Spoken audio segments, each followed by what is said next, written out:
अस्सलामुअलैकुम। तो जी आज है 28वां रोज़ा और 28वां रोज़ा भी आप सभी को बहुत बहुत मुबारक हो। तो यहाँ पर मैं बनाने लगी थी मीठी सोट, क्योंकि आज मुझे अफ्तार में बनाना है टिक्कियाँ।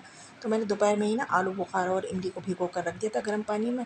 तो अब ये शाम का टाइम है, तो मैंने सबसे पहले आकर जो है ना मीठी सोट ही बनाई है और मीठी सोट बना ली। और फिर मैंने जब फ्रिज में जाकर देखा ना, तो टिक्कियाँ भी बस 4 ही रह गई थी। तो मैंने सोचा कि चलें अब मतलब आखिरी ही रोज़ा है, समझ लिए, मतलब 29वां रोज़ा है, कल को है।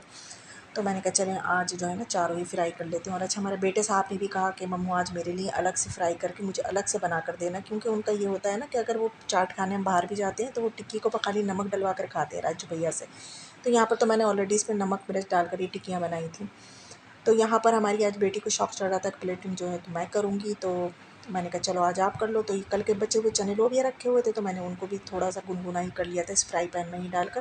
मैंने कहा चने तो डलते ही ना, चलो लोबिया भी डाल लेते हैं, तो ये भी इसका भी यूज़ हो जाएगा। तो ये डालने के बाद फिर इन्होंने मीठी सोट डाली है हमारी बेटी साहिबा ने।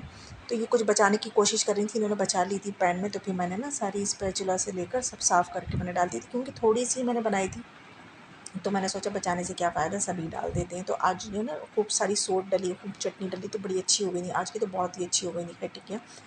फिर ऊपर से ये दही डाला है, इसके ऊपर से बेटी चम्मच पूरा घुमा दिया इन्होंने, लेकिन दही नहीं डाला। तो फिर मैंने इनके हाथ में से लेकर मैंने खुद डाला भर भर कर खूब दही, खूब ढेर सारा मैंने दही डाल दिया। फिर इसके ऊपर पापड़ी डलना थी, तो पापड़ी पहले से ही इन्होंने क्रश करके रख ली थी।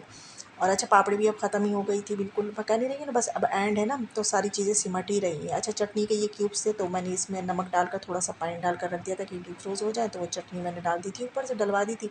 तो उन्होंने चटनी भी थोड़ी सी बचा ही ली थी कि कहीं मिर्च तेज़ ना हो जाए। तो फिर ये डालने के बाद इसके ऊपर डलेगी पापड़ी खूब ढेर सारी। फिर भुना हुआ जो ज़ीरा है जो मैंने पीस कर रखा था वो डाला, और बेटे की प्लेट जो है वो अलग बनी है बाउल में।